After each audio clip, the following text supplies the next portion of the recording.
The brass watch lay heavy in Archibald Whitmore's palm as he traced the intricate engravings with his slender finger. The timepiece had once belonged to his father, like everything else in this dusty workshop hidden beneath the floorboards of their modest country home. 17 years of life had taught Archibald patience, a virtue necessary for a boy who spent his days repairing pocket watches, while other lads his age worked the fields or courted village girls. But patience was also essential for someone trying to decode the secrets of a man who had vanished 5 years ago, leaving behind nothing but peculiar contraptions and fragmented journals. Rain tapped gently against the small window near the ceiling of his hidden sanctuary. Outside, the English countryside of 1873 was enveloped in one of those dense autumn fogs that seemed to swallow everything beyond one's immediate surroundings. Archibald preferred it this way. The isolation suited him, kept the curious eyes of Millfield's residents from prying too deeply into his affairs. They already whispered about the odd Whitmore boy who kept to himself and spoke in terms and concepts beyond his years. Just like his father, they'd say, though never within earshot. Brilliant, but touched in the head. Archibald adjusted the small brass magnifying glass attached to his workbench lamp and carefully placed the back panel of a pocket watch into position. His fingers, despite their youth, moved with the practiced precision of a master craftsman. He had inherited his father's mechanical intuition, along with his dark, unruly hair and penetrating grey eyes that now narrowed in concentration as he guided a tiny screwdriver with surgical precision. "There now," he muttered to himself, as the watch began ticking with a satisfying rhythm. "Back to life you go!" He allowed himself a small smile of satisfaction, then placed the repaired watch on a velvet cushion beside 6 others, all commissions from townsfolk who begrudgingly admitted that, peculiar though he might be, young Whitmore had a gift for breathing life back into timepieces others had declared beyond salvation. It was this skill that kept a roof over his head and food on his table, since his mother had followed his father into whatever mysterious beyond had claimed them both. Archibald stretched his stiff shoulders and glanced at the grandfather clock in the corner, a magnificent piece his father had built from scratch, its pendulum swinging with hypnotic constancy. Nearly midnight. He should retire, but sleep rarely came easily to him, and tonight something else nagged at his consciousness, a feeling he couldn't quite identify, like the subtle off-rhythm tick of a watch with a hairspring just beginning to fail. His gaze drifted to the far corner of the workshop, to a locked cabinet he seldom opened. Inside lay the stranger pieces of his father's legacy, mechanisms and devices that served no obvious purpose, contraptions that seemed to defy the very laws of mechanics as they were understood. Most mysterious of all was the rusted, gear-laden device Archibald had discovered hidden in a lead-lined box beneath a loose floorboard, wrapped in oilcloth and accompanied by a note in his father's handwriting bearing only 3 words, "Never fully assemble." Perhaps it was the melancholy brought by the anniversary of his father's disappearance, or simply the restlessness of a mind too active for slumber. But tonight, Archibald found himself retrieving the key to that forbidden cabinet from its hiding place inside the hollowed-out spine of Newton's Principia. The tumblers clicked softly as he turned the key, and the cabinet door swung open with a protesting creak. The device lay exactly as he had last seen it, incomplete, mysterious, alluring in its complexity. Unlike his father's other creations, this one bore no signature mark, no initials or date of completion. Instead, its brass and copper surface was etched with symbols that resembled no alphabet Archibald had ever encountered, interspersed with Roman numerals that followed no logical sequence he could discern. The central mechanism, a nested arrangement of gears surrounding what appeared to be a small glass chamber, remained unassembled, just as his father had left it. Archibald lifted it carefully and carried it to his workbench. "What were you building, father?" he whispered, as if the man might somehow answer from whatever realm had claimed him. What purpose could this possibly serve? For hours he examined the device, sketching its components, measuring the tolerance of its gears, attempting to deduce the logic behind its design. The fog outside thickened and the rain intensified, drumming an irregular rhythm against the window that contrasted with the perfect regularity of the grandfather clock's ticking. Occasionally distant thunder rumbled across the countryside.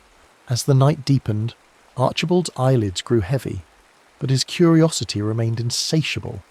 He found himself placing gears that seemed to match, testing alignments, making adjustments with tools designed for the delicate work of watchmaking. Each piece that slipped into place seemed to make the device hum with a strange energy he attributed to his exhaustion playing tricks on his mind. The grandfather clock struck 3, each sonorous gong reverberating through the workshop. Archibald's attention had narrowed to a laser focus on the final assembly of the mysterious device. Only one piece remained, a gear with teeth unlike any conventional design, appearing almost crystalline in the lamplight. As he held it above the central chamber, preparing to seat it into position, lightning flashed outside, momentarily flooding the workshop with harsh blue-white light. In that instant, Archibald noticed something extraordinary. The symbols etched along the rim of the device seemed to shift and rearrange themselves, like text viewed through moving water. The Roman numerals glowed with a faint luminescence that couldn't possibly be a reflection of his lamp.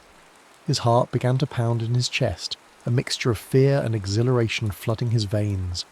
The rational part of his mind urged caution, reminded him of his father's explicit warning, but another part, the part that had always driven him to understand, to know, to unravel mysteries, pushed his hand forward.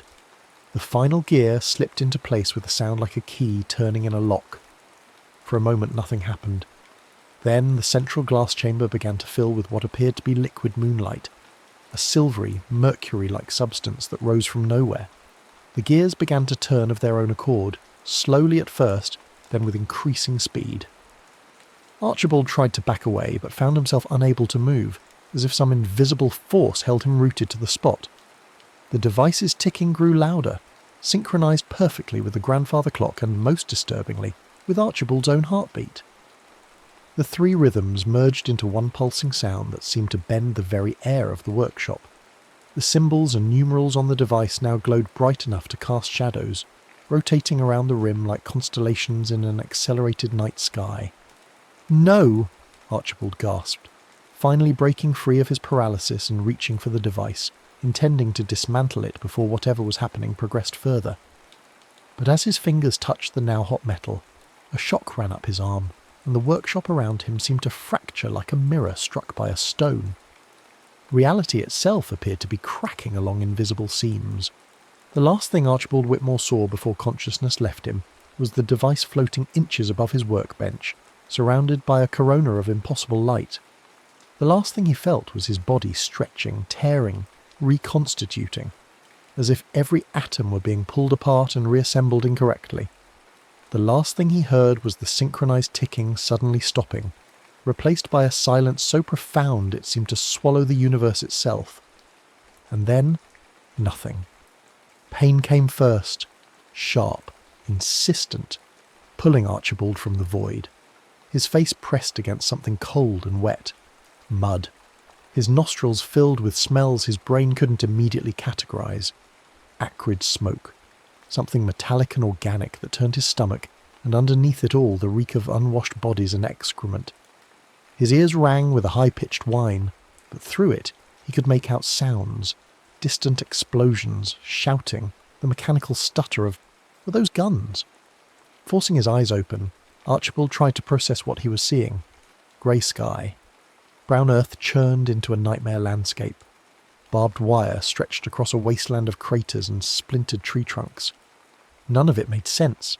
Had he hit his head? Was he dreaming? He tried to push himself up and realized his clothing felt wrong, heavier, rougher. Looking down at himself, he saw not his familiar waistcoat and trousers, but a mud-caked uniform of unfamiliar design.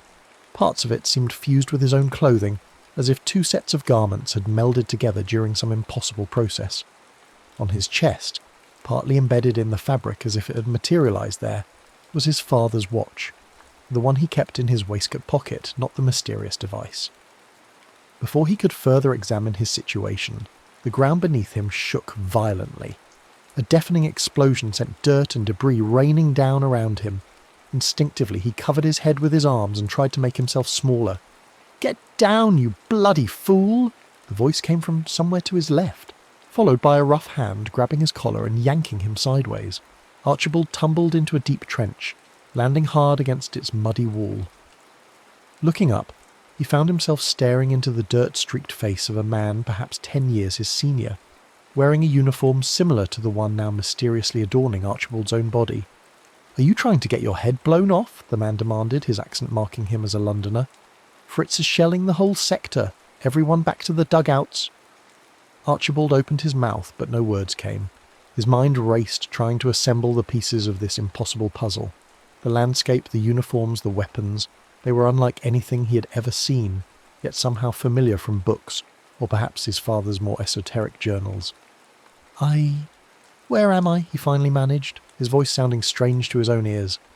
The soldier gave him a look that mingled irritation with concern. "Took some shrapnel to the head, did you? You're on the Western Front, mate. Somme offensive. Now move your ass before we both end up in pieces." Western Front? Somme? The terms meant nothing to Archibald, yet the urgency in the man's voice compelled him to scramble to his feet and follow as another explosion rocked the earth nearby. They moved along the trench, a deep, zigzagging channel reinforced with wooden planks and sandbags, passing other men in similar uniforms who crouched against the walls or huddled in small recesses. The scene was something from a fever dream, or one of the more vivid descriptions of hell from Milton's Paradise Lost.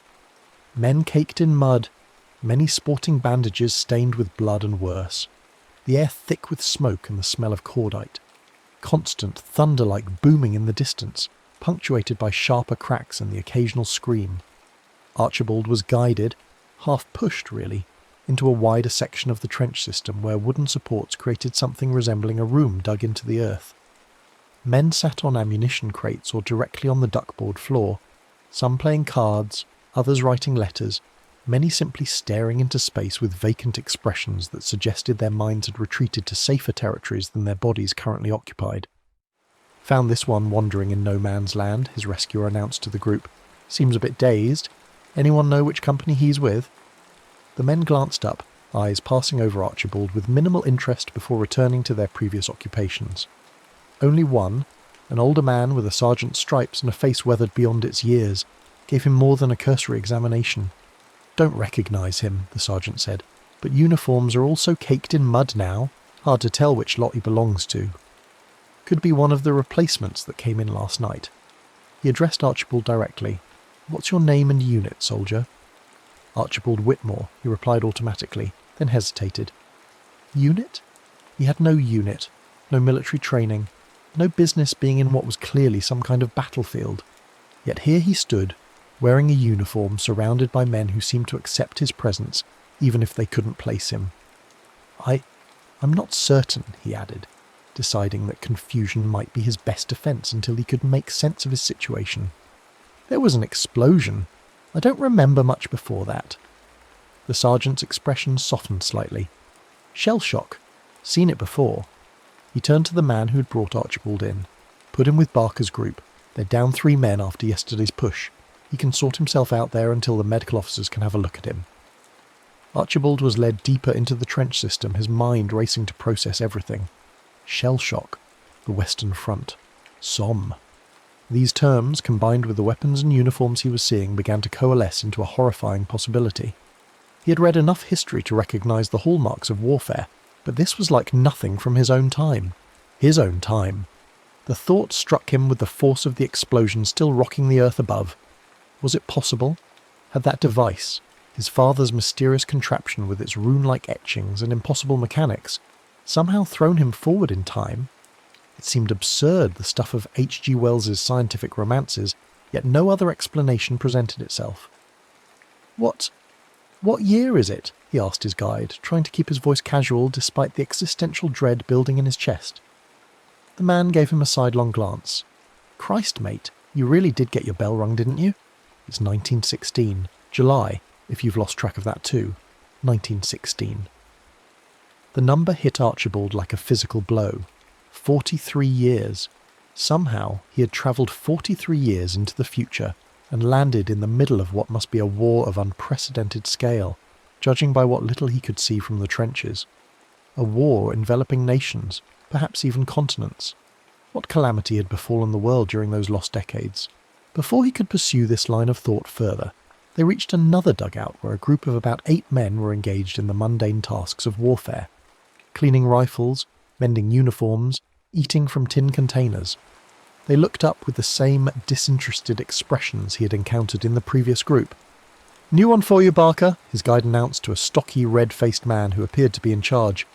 "Found him wandering above. Bit scrambled in the head, but the sergeant says he's yours now."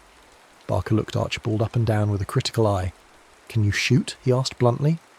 Archibald had fired his father's old hunting rifle exactly twice in his life, both times at targets and with minimal success. "Not well," he admitted. "Can you run messages without getting lost?" I believe I could manage that. Can you follow orders without getting yourself or the rest of us killed?" Archibald swallowed hard. "Yes, sir," Barker snorted. "I'm not an officer, thank Christ. Corporal will do." He pointed to an empty space along the wall. "That's your spot. Jenkins, Hawkins and Murray won't be needing theirs anymore, so take what you need from their kits. Food comes twice a day if we're lucky. Water when you can get it. Keep your head down, do as you're told, and you might live long enough to remember your own name." He turned back to the others, dismissing Archibald from his attention. "Stand to in 30 minutes, lads. Check your ammunition." Left to his own devices, Archibald made his way to the indicated spot where 3 packs lay untouched, their owners presumably among the countless dead this war was creating. The thought of looting from the deceased turned his stomach, but survival instinct overwhelmed moral qualms. He needed to understand this new reality, and more importantly, find a way back to his own time. As he sat examining the contents of the packs, finding items both familiar and foreign, from tobacco pouches to gas masks whose purpose he could only guess at, his hand strayed to the watch embedded in his uniform. It still ticked, but something about its rhythm seemed off, as if it were keeping time to a different clock altogether. Opening it, he noticed the second hand moving in tiny stutters, rather than the smooth sweep it should have exhibited. More concerning were the face and hands, which occasionally seemed to blur and duplicate themselves, showing 2 slightly different times simultaneously, before resolving back into a single image. It was as if the watch itself was caught between moments, unsure of its place in the time stream. First time at the front? The question startled Archibald from his examination. Looking up, he saw a thin-faced man with kindly eyes watching him from a few feet away. "Is it that obvious?" Archibald replied, attempting to strike a balance between the truth and what would be believable to these men. The soldier chuckled softly. "You've got that look, like you've woken up in someone else's nightmare." He extended a hand. "Private Thomas Cooper, formerly a carpenter from Bristol, currently expendable infantry in His Majesty's forces." Archibald accepted the handshake. "Archibald Whitmore. Unusual name, that. Not many Archibalds in the ranks. Where are you from?" "Millfield," Archibald answered automatically. "Small village in Hertfordshire." Cooper nodded. "Never heard of it, but England's full of places I've never heard of. I joined up with 5 other lads from my street. I'm the only one still breathing." He said this matter-of-factly, as if discussing the weather rather than the obliteration of his friends. Archibald struggled to find an appropriate response, but was saved by a commotion at the entrance to the dugout. A man in a more elaborate uniform, an officer, Archibald presumed, ducked inside, accompanied by another soldier carrying a large metal container. "Mail and rations," the officer announced. "Cooper, Barker, Simmons, Whitmore and Wells. You're on patrol tonight. Western section of the line needs reconnoitring after today's barrage. Report to Lieutenant Hadley at dusk." Archibald felt his heart sink. Patrol? In this hellscape of artillery and barbed wire? He had no training, no knowledge of military protocols, barely even understood the conflict he'd been dropped into. Yet refusing would surely raise suspicions he couldn't afford if he hoped to find a way home. As the officer departed and the men fell upon the rations with desperate enthusiasm, Cooper nudged Archibald. "Stick close to me tonight," he said quietly. "First patrol's always the worst. I'll show you the ropes." Gratitude flooded through Archibald. "Thank you. I'm afraid I'm rather out of my depth here." Cooper's smile held no humour. "We all are, mate. Not a man in these trenches was born for this madness. We're butchers and bakers and candlestick makers playing at being soldiers, because some men in fine offices decided our lives were worth less than their pride." He handed Archibald a tin of something that might generously be called stew. "Eat. You'll need your strength." As Archibald forced down the unidentifiable contents of the tin, he observed his new companions more carefully. They moved differently than the men he had known, more cautious, more contained, as if conserving energy for the next crisis. Their eyes constantly scanned their surroundings, never fully relaxing even in this relative safety. These were men who had seen horrors Archibald could scarcely imagine, who had been fundamentally changed by their experiences. What must it be like, he wondered, to live with the constant expectation of violence and death, to know that at any moment steel and fire might rain from the sky and end your existence? It seemed a form of torture more cruel than anything devised in the darkest dungeons of history. As the day wore on, Archibald tried to glean as much information as possible without revealing his complete ignorance. He learned they were indeed in France, near a river called the Somme, fighting against Germany and its allies in what the men variously called the Great War, or, with bitter irony, the war to end all wars. The conflict had been raging for nearly 2 years already, with no end in sight and casualties mounting by the thousands each day. The sheer scale of it boggled Archibald's mind. In his time, wars were relatively limited affairs fought by professional armies, not this industrial slaughter engulfing entire nations. What had happened to the world he knew? What series of events had led humanity to this precipice? Moreover, what had his father's device truly done? Had it somehow predicted this future and sent Archibald forward to witness it? Was there a purpose to his displacement, or was he simply the victim of forces beyond his understanding? As these questions swirled in his mind, the distant thunder of artillery continued unabated. Occasionally the earth would shake as a shell landed particularly close to their position, sending cascades of dirt raining down from the dugout ceiling. The men barely reacted to these near misses, so commonplace had they become. As evening approached, the call came for stand to, a ritual, Archibald learned, where every man manned the firing line at dawn and dusk, the most likely times for enemy attack. He followed Cooper up a series of wooden steps to the trench proper, where they took positions along a raised platform that allowed them to peer cautiously over a wall of sandbags. The sight that greeted him was beyond anything his nightmares could have conjured. The land between the opposing trench lines, no man's land, Cooper called it, stretched perhaps 200 yards to another set of earthworks barely visible in the gathering darkness.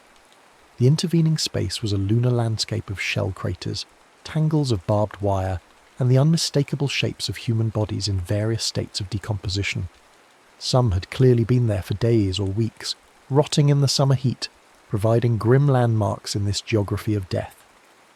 "Don't look at them too long," Cooper advised quietly, noticing Archibald's horrified gaze fixed on a particularly visible corpse. "It doesn't help them, and it doesn't help you." Archibald tore his eyes away with effort. How do you bear it?" he asked, his voice barely audible over the distant gunfire. Cooper was silent for a long moment. "You don't," he finally replied. "Not really. You just pretend to. You build walls in your mind, put all this," he gestured at the devastation before them, "on the other side. And you pray those walls hold until you can go home."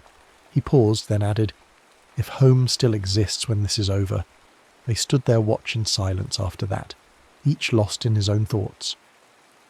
When the order came to stand down, they returned to the dugout to prepare for the night patrol. Archibald was issued a rifle, a Lee Enfield, Cooper informed him, which felt impossibly heavy and awkward in his hands. A steel helmet, a canteen of water, emergency rations and various other items were added to his gear until he felt like a pack horse rather than a soldier. As they waited for the appointed hour, Archibald found himself studying his pocket watch again. The anomalies he'd noticed earlier seemed to be intensifying. Now the face occasionally displayed impossible configurations, hours that didn't exist, minute hands moving backward, second hands that split and followed different paths simultaneously. More disturbing still, when these glitches occurred, Archibald experienced brief but intense disorientation, as if his consciousness itself were stuttering like the watch's mechanism. During one such episode, the dugout around him seemed to freeze entirely. Men caught in mid-motion, smoke from cigarettes hanging motionless in the air, even dust motes suspended as if embedded in glass. For what felt like several seconds but could have been less, Archibald alone moved in a world turned to a tableau. Then reality snapped back with a sensation like a rubber band breaking, leaving him gasping and dizzy. None of the others appeared to have noticed anything amiss, continuing their preparations without pause. "Are you all right?" Cooper asked, concern evident in his voice. "You've gone white as a sheet." "Just nerves," Archibald managed. unwilling to voice what he had experienced. Either he was losing his mind, a distinct possibility given the circumstances, or something far stranger was occurring. Either way, now was not the time to explore it further. At precisely 2200 hours, their patrol assembled near a communication trench that would lead them to their designated sector. Lieutenant Hadley, a gaunt man with tired eyes who couldn't have been much older than 25, briefed them quickly and efficiently. "We need to assess damage to the wire in sectors 4 through 6, and determine if Fritz has moved his forward positions during the confusion of today's barrage," he explained, pointing to locations on a mud-smeared map. "No heroics, no unnecessary engagements. We observe, we report back. Questions." There were none. The 5 men checked their weapons one final time, blackened any exposed skin with burnt cork to reduce visibility, and followed Hadley into the darkness. Moving through the trenches at night was a disorienting experience. The zigzagging passages seemed designed to confuse, and the occasional flare fired from either side cast strange, shifting shadows that played tricks on the eyes. Archibald focused on Cooper's back, trusting the more experienced soldier to guide him safely. They reached a point where the trench system ended at a ladder leading up to ground level. Hadley went first, peering cautiously over the edge before signalling the all clear. One by one they followed, crouching low as they emerged into no man's land. The reality of this blasted territory was even more horrifying up close. Shell craters, some filled with stagnant water, pockmarked the earth like smallpox scars. The twisted metal of barbed wire entanglements reflected what little moonlight penetrated the clouds. And everywhere, the detritus of battle, broken rifles, shredded equipment, and worst of all, the omnipresent dead, their forms often reduced to unrecognisable heaps of cloth and flesh. They moved in a loose formation, communicating through hand signals Archibald barely understood, but desperately tried to mimic. The night was surprisingly loud. Distant machine guns stuttered, artillery boomed on the horizon, and occasionally the haunting cry of a wounded man calling for help drifted across the battlefield. As they approached the first section of wire they were to inspect, Archibald's watch began to behave erratically again. The ticking increased in volume until it seemed impossibly loud in his ears, drowning out even the sounds of war around them. The hands spun wildly, and the face glowed with the same unearthly light he had seen emanating from his father's device just before his displacement. Then, without warning, the world around him changed. The night remained, but the battlefield transformed. Where moments before there had been cratered earth and tangled wire, now Archibald saw grassy fields under moonlight, unmarred by war's devastation. In the distance, instead of trench lines, peaceful farmhouses stood with soft light glowing from their windows. He blinked, and the vision vanished, reality snapping back to its war-torn state. But something had changed. His patrol companions were frozen in mid-stride, as motionless as figures in a photograph. Even the flares that had been drifting slowly earthward hung suspended in the air, their light creating statuary from the surrounding landscape. Archibald's heart pounded in his chest as he realised he was experiencing another temporal anomaly, but this one far more pronounced than before. Was this what his father's device was designed to create? Fissures in the fabric of time itself? Before he could further contemplate the implications, reality fractured again. Now he saw multiple overlapping scenes like double-exposed photographs. The battlefield as it currently existed, yes, but also glimpses of what it had been before, peaceful farmland, and more disturbingly what it might become, a memorial site with stone markers and trim grass, visitors walking solemnly among monuments to the fallen. The watch in his hand burned hot suddenly, forcing him to release it. Rather than falling, it remained suspended in the air before him, ticking so rapidly the sound became a continuous hum. Around him, time itself seemed to stutter and skip like a damaged gramophone reel. Then, as abruptly as it had begun, the phenomenon ceased. The watch dropped into the mud, reality solidified, and his companions resumed their movement as if nothing had occurred. To them, perhaps nothing had. The entire episode might have transpired in the space between one heartbeat and the next. Archibald retrieved his watch with trembling fingers, noticing that while it now ticked normally, the hands pointed to an impossible hour, 13 o'clock, before suddenly resetting to the correct time. Whatever was happening to him, it was escalating, and somehow connected to both the watch and the device that had sent him here. "Keep up," Cooper hissed, dropping back to nudge Archibald forward. "Wool gathering will get you killed out here."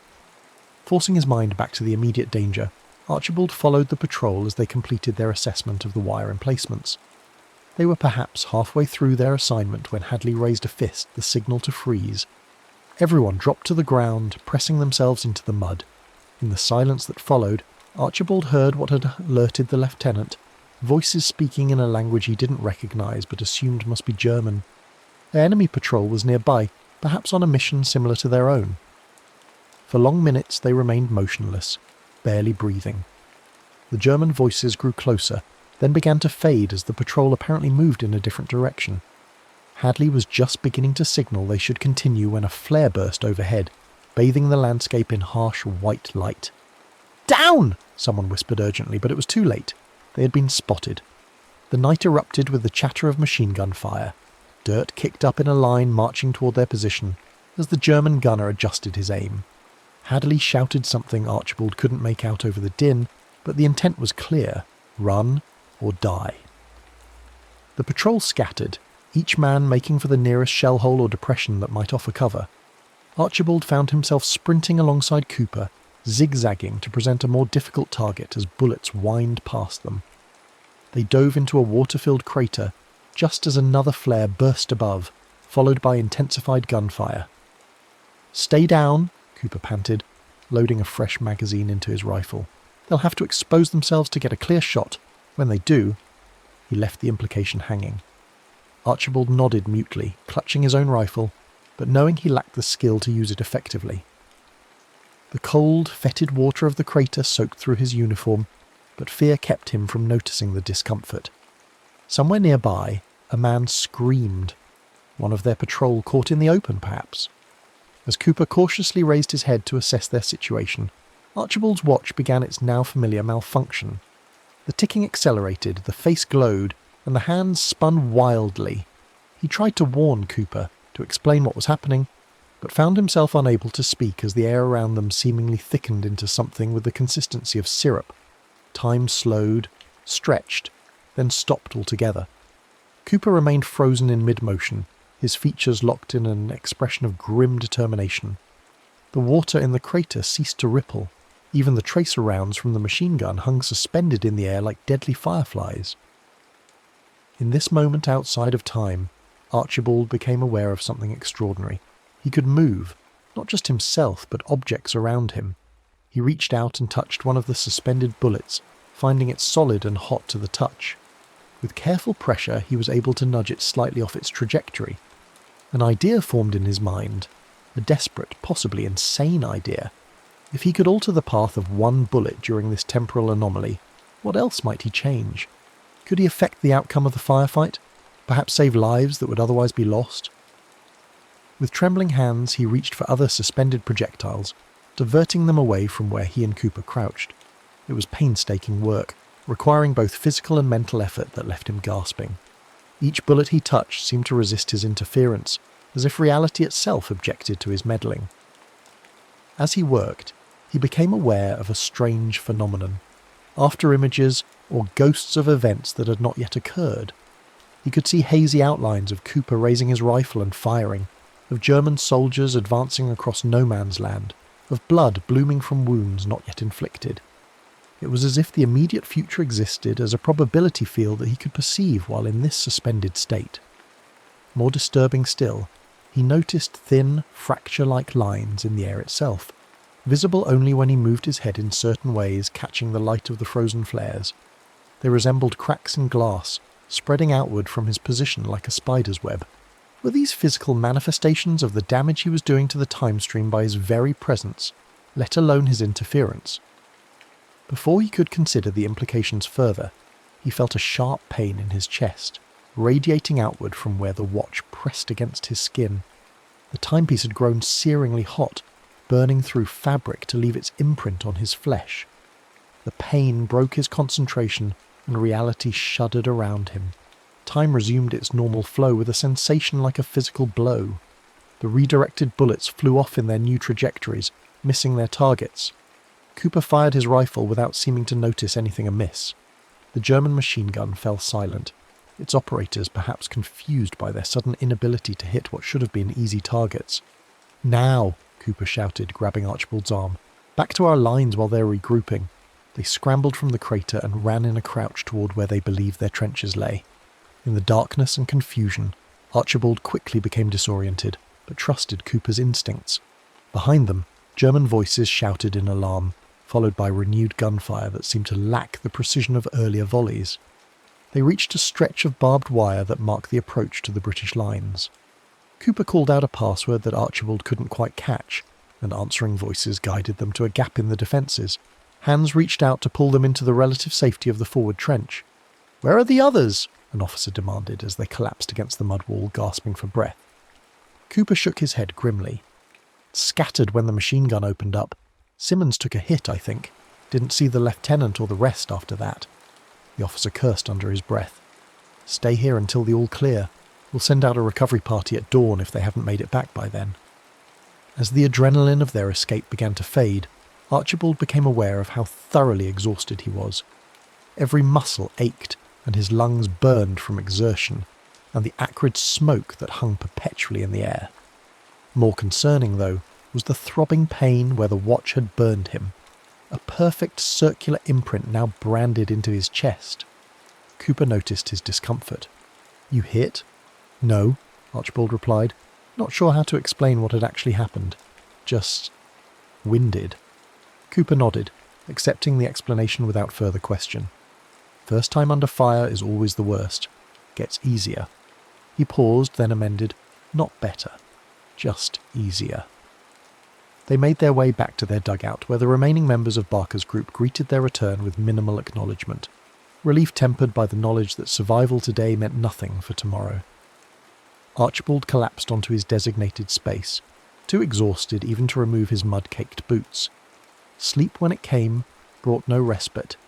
His dreams were a kaleidoscope of temporal fragments, visions of his workshop in 1873, glimpses of the battlefield in various states of destruction and reconstruction, and most disturbingly, flashes of what seemed to be other wars, other conflicts stretching both backward and forward in time.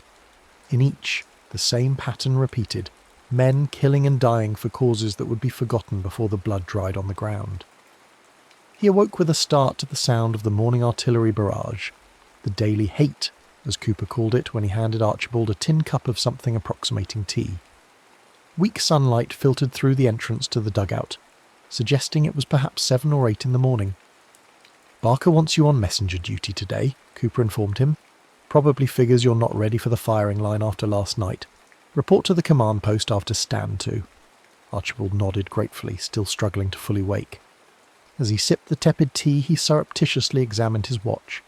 It appeared normal now, ticking with reassuring regularity, though the face seemed subtly altered. The numerals more deeply etched, the hands slightly more ornate. He wondered if these changes were physical manifestations of whatever temporal disturbances the device was experiencing, or merely tricks his exhausted mind was playing on him. The burn on his chest throbbed in time with the watch's ticking, creating an unsettling connection between his flesh and the timepiece. When he touched the wound through his shirt, he felt an echo of the strange sensations he had experienced during the temporal anomaly in No Man's Land. A stretching of perception, a blurring of moments into one another. After the morning stand to, Archibald made his way through the trench network to the command post, a slightly more substantial dugout reinforced with corrugated iron and containing actual furniture in the form of a map table and several chairs. There, a harried lieutenant handed him a sealed envelope and terse instructions to deliver it to a Captain Blackwood at a forward observation post half a mile down the line. The journey through the communication trenches was physically demanding, ducking under low-hanging support beams, navigating around work parties, repairing collapsed sections, occasionally pressing himself against the wall to allow stretcher-bearers carrying the wounded to pass. The entire network of trenches formed a grotesque parody of a city's streets, complete with intersections marked by crude signposts bearing names like Piccadilly and Oxford Street. Bleak humour from men desperate to impose some familiarity on this alien landscape. As he travelled, Archibald attempted to organise his thoughts about his situation. The evidence suggested that his father's device had indeed created some kind of temporal displacement, throwing him decades into the future. But why here? Why now? Was it random chance that had deposited him in the middle of this particular hell, or was there purpose behind it? More pressing was the question of how to return to his own time. The device itself remained in 1873, presumably still on his workshop table. All he had was his pocket watch, which seemed somehow linked to the temporal disturbances he was experiencing, but offered no obvious means of controlling them. His contemplation was interrupted by the sound of approaching footsteps, unusual in their rhythm and heaviness. Looking up, he saw a most unexpected sight. A woman making her way confidently through the trench, dressed in the uniform of a nurse. She was perhaps in her late 20s, with intelligent eyes and a face that, while not conventionally beautiful, possessed a striking quality of determination. She nodded to Archibald as she passed, then paused, her gaze lingering on him with sudden interest. "You're new," she stated rather than asked, her accent marking her as educated and possibly upper class. "Yes," he replied, uncertain what else to say. "Archibald Whitmore." "Charlotte Winters," she returned, extending a hand which Archibald shook after a moment's hesitation. Physical contact with women outside his immediate family wasn't common in his era, but he remembered enough about social niceties to recognise the gesture. "I'm with the voluntary aid detachment at the clearing station back there. Haven't seen you before." "I just arrived," he said carefully. Something in his tone or expression must have struck her as odd, for she tilted her head slightly, studying him more intently. "You're different from the others," she observed. "Your speech, your manner. Where are you from exactly?" Before Archibald could formulate a response that wouldn't sound completely mad, his watch began its now familiar malfunction. The ticking grew louder, the face glowed, and the hands spun erratically. Simultaneously the world around them slowed, colours bleeding out until everything took on a sepia tone like an old photograph. This time, however, the temporal anomaly didn't affect Charlotte. She remained animated, her eyes widening as she observed the phenomenon. "What on earth?" she breathed, looking around at the frozen soldiers in the trench, then back at Archibald. "What's happening?" "What is that device?" Archibald stared at her in astonishment. "You can see this? You're not affected like the others?" She shook her head slowly, wonder and confusion warring in her expression. "Everything stopped except us. And your watch, it's glowing." Before Archibald could respond, reality fractured again. This time, instead of freezing, the environment around them began to shift, images overlapping and merging like a photographic plate exposed multiple times. They saw the trench as it was, but also as it had been days or weeks earlier when freshly dug, and simultaneously as it would be years later, overgrown with grass and wildflowers, a scar slowly healing in the landscape. Charlotte grabbed Archibald's arm, her fingers digging in painfully. "Make it stop," she urged, her voice tight with fear. "Whatever you're doing, stop it." "I don't know how," he admitted, equally frightened. "It happens on its own. I think—" He broke off as a new vision intruded, the trench dissolving around them, replaced momentarily by a modern roadway with strange horseless carriages moving at impossible speeds, metal beasts that roared and belched smoke. Then that too vanished, replaced by the original trench, now frozen in time once more. The watch grew hot in Archibald's hand, not burning this time but pulsing with energy. Acting on instinct, he pressed it against the wound on his chest where its twin was branded into his flesh. There was a sensation like an electrical current passing through him, and the temporal distortion suddenly collapsed. The world snapped back to normal, soldiers continuing their tasks as if nothing had happened, unaware of the ripple in reality that had just washed over them. Charlotte stood very still, her face pale. "What are you?" she whispered. "I'm human, just like you," Archibald assured her quickly. "But I'm not from here. Not from now." She stared at him for a long moment, then, remarkably, a spark of curiosity replaced the fear in her eyes. "Come with me," she said decisively, taking his arm. "We need to talk, and not here." She led him through a series of turns in the trench, until they reached a small alcove that had been dug into the wall and curtained off with a piece of canvas. Inside was a crude desk fashioned from ammunition crates, stacked with medical supplies and paperwork. "My office, such as it is," Charlotte explained, gesturing for him to sit on one of the 2 wooden stools. "I sometimes use it when checking supplies or completing reports." She fixed him with a penetrating gaze. "Now tell me exactly who you are and what just happened out there." Archibald hesitated. The rational part of his mind warned against revealing his impossible situation. She would think him mad, perhaps report him to the authorities as a spy or deserter suffering from delusions. Yet something in her direct gaze suggested a mind open to extraordinary possibilities, and he desperately needed an ally who understood this era far better than he did. Decision made, he began his tale, starting with his life in 1873, his father's mysterious disappearance, and the discovery of the device that had hurled him through time. He explained the temporal anomalies he'd been experiencing, the strange behaviour of his watch, and his desperate need to find a way home. Throughout his narrative, Charlotte listened without interruption, her expression shifting from scepticism to fascination. When he finally fell silent, she sat back, processing everything he had told her.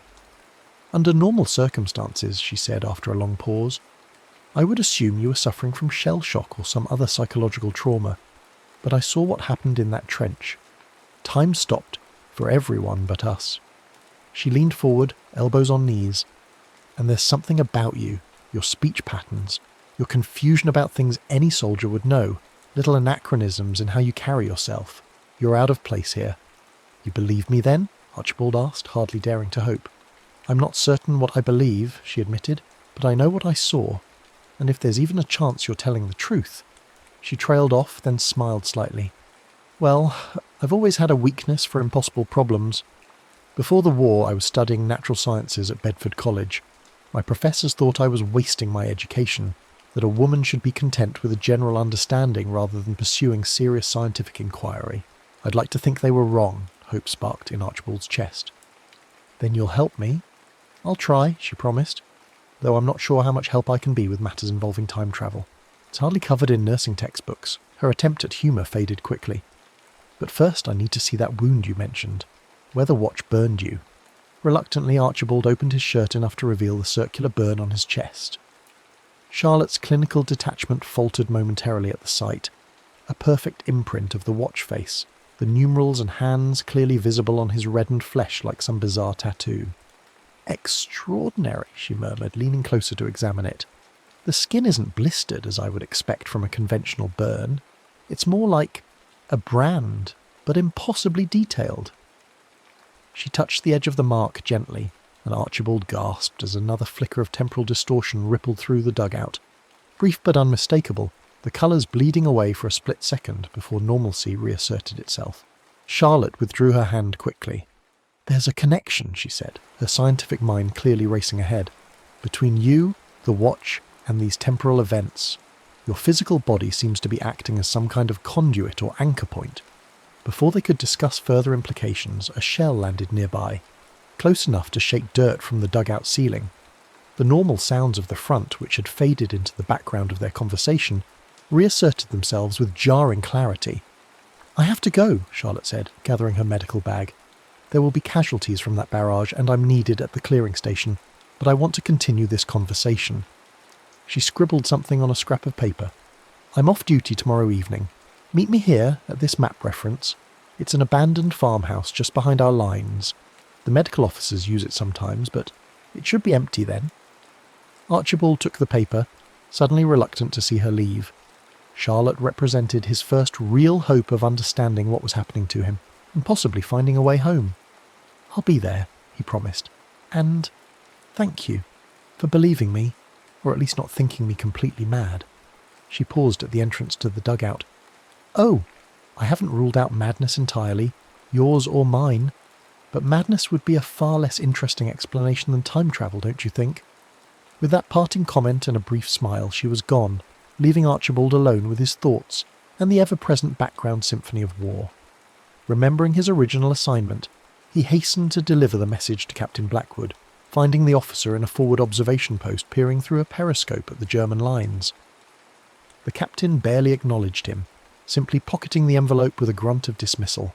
Messenger duty, Archibald was learning, involved a great deal of hurrying, followed by being treated as if one were invisible. As he made his way back through the trench system, the day's activities swirled around him. Men cleaning weapons, repairing damaged sections of the trench wall, writing letters home, or simply staring into space with thousand-yard gazes that spoke of horrors witnessed and absorbed. It struck Archibald that despite being displaced in time, he was effectively trapped here, subject to the same dangers as these men whose war this actually was. That evening, as he sat with Cooper and the others in their dugout, attempting to choke down another meal of unidentifiable meat and hardtack, news filtered down from command. There would be a major push in 3 days' time, a renewed offensive to break the stalemate. The men received this information with grim resignation rather than enthusiasm or fear. Yet another march into the meat grinder, with success measured in yards gained and lives expended. "Will it make any difference?" Archibald asked Cooper quietly. "This offensive, will it change anything?" Cooper considered the question with more seriousness than Archibald had expected. "Probably not in the grand scheme," he admitted. "We take their trench, they counterattack and take it back. A few hundred dead on both sides, and the lines end up more or less where they started." He sighed, rubbing a hand over his stubbled chin. "But someday one side or the other will break. Has to happen eventually. Every empire falls in the end." Archibald was struck by the philosophical depth behind Cooper's seemingly simple statement.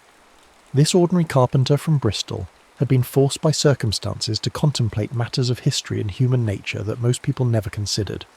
War, for all its horror, seemed to strip away pretension and force a stark confrontation with reality. "And what will you do?" Archibald asked. "After the war, I mean. If you—" He stopped, unwilling to voice the obvious caveat. "If I survive?" Cooper finished for him with a grim smile. "Go home, rebuild my life, try to forget." He shrugged. "Same as everyone else. Or maybe that's just what I tell myself to get through each day. Truth is, I can't really imagine a world without this anymore." He gestured around the dugout. "Can't remember what it feels like to wake up without the sound of guns, to walk without crouching, to breathe air that doesn't taste of cordite and death." The conversation lapsed into silence, each man lost in his own thoughts. As darkness fell outside and the dugout was illuminated only by the dim light of a single lantern, Archibald examined his watch again. It seemed stable for now, ticking with the steadiness that had once made it a reliable companion rather than a mysterious harbinger of temporal chaos. Yet as he studied it, he noticed something he had missed before. Tiny symbols etched around the inner edge of the case, nearly invisible unless one knew to look for them. They resembled the runes on his father's device, though simpler in form. Had they always been there, or were they another manifestation of the watch's transformation? Archibald's contemplation was interrupted by a commotion at the dugout entrance. A runner appeared, breathless with urgency. "Engineers need men," he announced. "Tunnel collapse in Sector 7. Anyone not on watch, follow me." Several of the men groaned but rose to their feet, grabbing helmets and gloves. Cooper motioned for Archibald to join them. "Come on," he said. "Digging's better than sitting here waiting for a shell with your name on it." They followed the runner through the darkened trench system to an area Archibald hadn't seen before, where a large entrance had been cut into the trench wall, reinforced with timber supports. Men were emerging from this opening, covered in dirt and coughing violently. Others were organising rescue equipment, shovels, picks, lanterns and stretchers. Part of the countermining operation collapsed, an engineer sergeant explained as he assigned them positions. "We've got men trapped about 50 yards in. Need to shore up the affected section and get them out before Fritz realises what's happened and sends over some heavy stuff to finish the job." Archibald soon found himself in a line of men passing sandbags and timber supports into the tunnel entrance. The work was back-breaking, made worse by the oppressive heat and lack of air in the confined space. Those entering and exiting the tunnel looked increasingly exhausted, their faces streaked with sweat-tracked mud, eyes red from the dust. After perhaps an hour of this labour, a shout came from inside. "We're through! We need stretcher-bearers," Cooper immediately volunteered, pulling Archibald with him. "Come on," he urged, "or it's our duty." Reluctantly, Archibald followed him into the tunnel, a cramped, timber-lined passage barely tall enough to stand in, lit at intervals by lanterns that cast more shadows than light. The air was thick with dust and the smell of disturbed earth, making each breath an effort.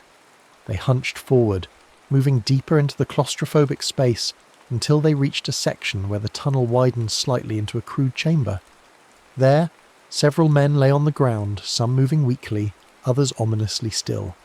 Engineers worked frantically to stabilise a section of ceiling that had partially collapsed, while medics attended to the injured. Cooper and Archibald were directed to a man with a clearly broken leg who needed evacuation. As they carefully lifted the injured soldier onto a stretcher, Archibald's watch began its now familiar malfunction. The ticking accelerated, echoing strangely in the confined space as if coming from multiple directions simultaneously. The face glowed, casting eerie shadows on the tunnel walls. "Not now," Archibald muttered, desperately willing the temporal disturbance to subside. The last thing he needed was to create some catastrophic anomaly deep underground, where any disruption could bring tons of earth down upon them all. But the phenomenon intensified, the air thickened, time slowed, and once again Archibald found himself in that strange between state, where he alone remained fully animated while others moved with glacial slowness. The light from the lantern stretched into long, fluid streamers that danced across the walls like living things. Then, with horrifying clarity, Archibald saw something no one else could. Fracture lines spreading through the timber supports above them, wooden beams beginning to splinter under the weight they held back. In the normal flow of time, these breaks were still forming, invisible to the naked eye. But in this dilated moment, Archibald could see the disaster unfolding before it happened. The supports would fail completely within minutes, burying everyone in the chamber. As he watched, frozen in horror, the temporal distortion shifted again. Now he saw not just the impending collapse, but multiple potential outcomes branching from this moment like paths in a garden, each determined by the actions taken or not taken in the next crucial minutes. In most of these potential futures, the tunnel collapsed with devastating loss of life, but in a few, specific interventions resulted in everyone escaping before catastrophe struck. The revelation hit Archibald with the force of epiphany. Perhaps this was why he had been sent here, to this specific place and time, not randomly, but with purpose. His father's device hadn't malfunctioned, it had worked exactly as designed, placing him at a temporal nexus point where his knowledge of future events could alter history's course. But should he interfere? The question plagued him even as time began to resume its normal flow. If he changed events here, what ripples might spread outward, affecting the timeline in ways he couldn't possibly predict? Yet if he did nothing, men would die who might otherwise live. The moral calculus seemed impossible, but the decision, he realized, had already been made for him. He couldn't stand by and watch men die when he had the power to save them. Whatever consequences might flow from his interference, they couldn't be worse than the burden of inaction. As reality solidified around him, Archibald raised his voice urgently. "Everyone out! Now! The supports are failing!" The engineers looked at him skeptically until one of them noticed a fresh crack appearing in a timber directly above them, accompanied by an ominous creaking sound. "He's right," the man shouted. "Evacuate! Move the wounded first!" A flurry of activity ensued as stretchers were hastily loaded and men began filing toward the exit. Archibald helped Cooper with their assigned casualty, moving as quickly as the confined space allowed. Behind them, the groaning of the overburdened supports grew louder, small showers of dirt beginning to rain down from the ceiling. They had nearly reached the tunnel entrance when a massive crash echoed from the chamber they had just left, followed by a concussive wave of dust and displaced air that knocked several men off their feet. The collapse had begun. "Run!" someone shouted unnecessarily, as everyone was already moving at their maximum speed through the restrictive tunnel. Archibald and Cooper staggered the last 20 yards to the entrance, emerging into the relative openness of the trench just as a rumbling series of secondary collapses shook the ground beneath their feet. As they set down their stretcher and looked back, dirt continued to fountain from the tunnel entrance, gradually diminishing as the collapse stabilized. Men were counting heads, checking who had made it out and who might still be trapped inside. "How did you know?" Cooper asked Archibald, his voice hushed with a mixture of gratitude and suspicion. "About the supports failing? You called it before anyone else saw the signs." Archibald opened his mouth, then closed it again, unsure how to explain. Before he could formulate a response, the engineer sergeant approached, his face grey with dust but his eyes sharp with curiosity. "Good eye, lad," the sergeant said. "Don't know how you spotted that fracture from where you were standing, but you saved lives today. If we'd stayed in that chamber another minute—" He left the thought unfinished, clapping Archibald on the shoulder before moving off to organise the wounded men's evacuation to the field hospital. Cooper continued to study Archibald with newfound interest. "There's something different about you," he said finally. "Can't put my finger on it, but it's there." He smiled slightly. "Whatever it is, I'm glad you were with us tonight." As they made their way back to their dugout, Archibald felt the weight of what had just happened settling on his shoulders. He had changed events, potentially altered history's course. The men who had survived the tunnel collapse because of his warning would go on to affect other events, creating a cascade of changes that could theoretically spread outward indefinitely through time. Yet the timeline hadn't immediately unravelled, suggesting that perhaps history had more resilience than he feared, or perhaps the changes he had made were so minor in the grand scheme that they created only ripples, not waves, in the river of time. More important was the implication that his displacement might have purpose, that he had been sent to this particular moment for a reason. If that were true, what other interventions might he be meant to make, and who or what had orchestrated this journey? His father? Some higher power? Or merely the impersonal mechanism of the universe self-correcting some temporal anomaly? As these questions churned in his mind, Archibald became aware of a new development. The burn mark on his chest, the imprint of the watch face, had begun to change. The numerals and hands that had been branded into his flesh were shifting positions, just as they did on the actual timepiece during moments of temporal distortion. When he touched the mark, images flashed through his mind. Fragmented visions of places he had never seen, events that had not yet occurred. Most vivid among these was a recurring image of a particular section of the battlefield, a seemingly unremarkable stretch of no man's land distinguishable only by a blasted tree stump and an unusual configuration of shell craters. In this vision, the earth itself seemed to shimmer and distort, as if reality were thinner there than elsewhere. With sudden certainty, Archibald knew this was what he needed to find. A weak point in the fabric of time, perhaps the very spot where his arrival had punched through the normal constraints of chronology. If there were any hope of returning to his own era, it would begin there. The next evening, after completing his messenger duties for the day, Archibald made his way to the abandoned farmhouse where Charlotte had arranged to meet him.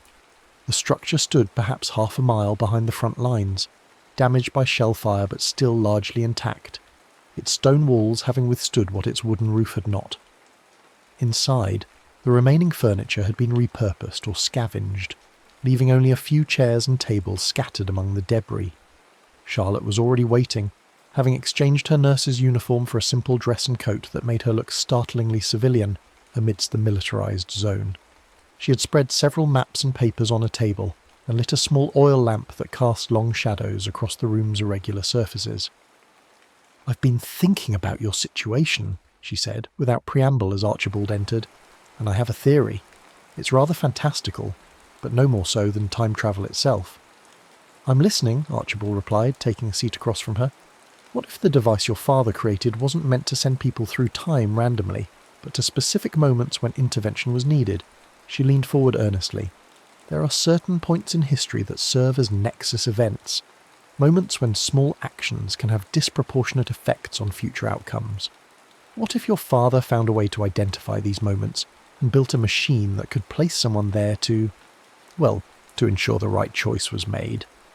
The theory aligned with Archibald's own recent thoughts regarding the tunnel collapse, but raised further questions.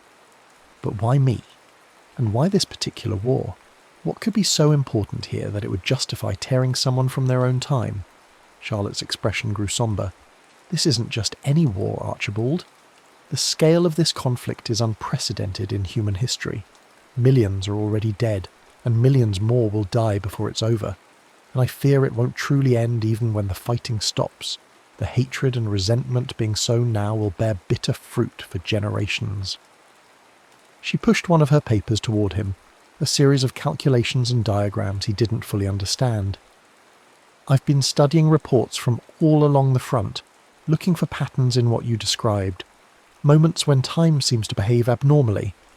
There are accounts, mostly dismissed as hallucinations or battle fatigue, of soldiers experiencing strange phenomena, moments that repeat, premonitions of events seconds before they occur, glimpses of landscapes as they existed before the war." "Temporal fractures," Archibald murmured, remembering the crack-like patterns he had seen in the air during his own experiences. "Exactly, and they seem to cluster in specific areas." She pointed to several locations marked on her map, particularly here, near what the soldiers call the Blasted Heath, a section of no man's land that's been contested so many times The earth itself seems changed by it. Archibald felt a shiver of recognition. A stretch with a distinctive tree stump and an unusual pattern of shell craters. Charlotte looked up sharply. Yes. How did you know? He explained about the visions he'd been experiencing, the changing mark on his chest, and his growing certainty that this location held the key to understanding his displacement. As he spoke, Charlotte's expression shifted from scientific curiosity to something approaching awe. It's all connected, she breathed. You, the watch, these fractures in time, they're part of something larger. The question is, what are you meant to do now that you're here? Before Archibald could respond, the distant rumble of artillery grew suddenly louder, and the farmhouse shuddered as shells began landing closer than before. A new barrage, heavier than the usual evening. Hate. Charlotte quickly gathered her papers. We should get to shelter. The Germans must have spotted movement in this sector and adjusted their fire. They hurried to the farmhouse cellar, a stone-walled chamber that offered better protection than the partially destroyed upper floors. As they descended the stairs, the building took a direct hit, the impact sending them tumbling the remaining distance to the cellar floor. Dust and debris rained down, as part of the ceiling collapsed, but the sturdy stone walls held. Archibald picked himself up, coughing in the dust-filled air. "Are you hurt?" he called to Charlotte, who was pushing herself to a sitting position nearby. "Just bruised, I think," she replied, brushing debris from her clothing. "But we may be trapped down here until someone digs us out." As if to confirm her assessment, there was another crash from above as more of the structure gave way, sending a cascade of timber and stone tumbling down the cellar stairs, their only exit. A few final pieces clattered down, and then silence fell, broken only by the muffled continuing barrage outside and the settling of debris around them. Archibald examined their prison by the light of Charlotte's lamp, which had miraculously survived the fall. The cellar was about 15 feet square, now partially filled with rubble from above. The walls appeared intact, but the staircase was completely blocked by debris that would take hours to clear, even with proper tools. "Someone will come looking eventually," Charlotte said, attempting to sound optimistic. "The medical officers know I sometimes use this place. When I don't return to the clearing station..." She trailed off, both of them aware of the reality. In the chaos of war, with casualties constantly demanding attention, it might be days before anyone noticed her absence, let alone organised a search party to this particular location. Archibald was about to offer some words of encouragement when his watch began its familiar malfunction. The ticking accelerated, the face glowed, and time around them began to distort. But this anomaly was different from previous occurrences, more intense, more focused. The air itself seemed to warp and bend, colours inverting momentarily before settling into a state where everything appeared slightly out of alignment, as if viewed through imperfectly ground lenses. "It's happening again," Charlotte whispered, moving closer to Archibald. "But something's different this time." She was right. Rather than freezing or slowing, time seemed to be folding around them, creating what Archibald could only describe as pockets of temporal distortion throughout the cellar.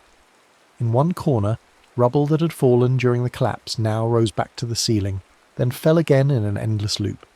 In another, dust motes hung completely motionless in the air, while everything else continued to move normally.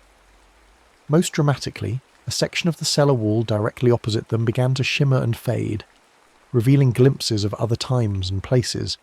The farmhouse as it had been before the war, green fields stretching to distant trees, the same location decades in the future, overgrown but peaceful, and most disturbingly a vision of trenches more ancient than their own, filled with soldiers in Roman armour, suggesting this land had known war long before the current conflict.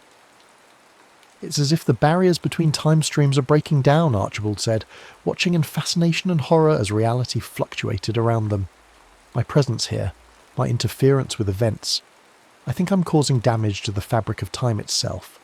Charlotte's scientific mind was clearly racing to process what she was witnessing. Or perhaps these barriers were already weakened, and that's why your father's device sent you here specifically, to repair the damage, not cause it. As if responding to their discussion, the watch grew hot in Archibald's hand, while the matching brand on his chest burned with renewed intensity. Acting on instinct, he pressed the watch against the mark, gasping as energy surged through him like an electrical current. The cellar around them destabilized further, reality seeming to hold its form only directly around their bodies, while dissolving into temporal chaos elsewhere. Through this maelstrom a pattern emerged. The various visions and distortions began to organise themselves into what appeared to be a pathway, leading to the shimmering section of wall that now resembled a doorway more than a solid barrier. "I think," Archibald said slowly, "we're being shown a way out. Not just from this cellar, but perhaps a way for me to return home." Charlotte gripped his arm tightly. "If you step through that portal, or whatever it is, you might end up anywhere, any time. It could be a one-way journey with no guarantee of reaching your own era." "I know," he acknowledged, "but I'm beginning to understand why I was sent here. Not just to save those men in the tunnel, but to witness this war, to understand what humanity is capable of both in cruelty and courage. Perhaps my father hoped that knowledge from the future might somehow help change the past.